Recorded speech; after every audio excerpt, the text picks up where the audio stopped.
আজ অনেকদিন বাদে একটা পাঠ করব রবীন্দ্রনাথ ঠাকুরের লিপিকা থেকে নেওয়া কৃতজ্ঞ শোক। কৃতজ্ঞ শোক। ভোরবেলায় সে বিদায় নিলে আমার মন আমাকে বোঝাতে বসলো সবই মায়া।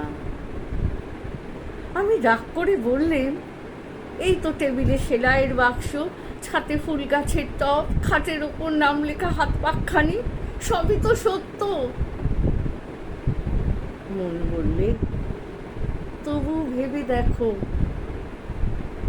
আমি বললেম, থামো তুমি, ওই দেখো না গল্পের বইখানি, মাঝের পাতায় একটি চুলের কাটা, সবটা পড়া শেষ হয়নি।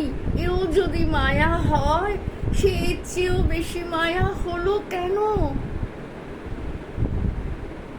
মন চুপ করলে। বন্ধু এসে বললেন, যা ভালো তা সত্য, তা কখনো যায় না। সমস্ত জগৎ তাকে রত্নের মতো বুকের হাড়ে গেঁথে রাখে। আমি রাগ করে বললেম, কি করে জানলে? দেহ কি ভালো নয়? সে দেহ গেল কোনখানে? ছোট ছেলে যেমন রাগ করে মাকে মারে, তেমনি করে বিশ্বে আমার যা কিছু আশ্রয় সমস্তকেই মারতে লাগলেন।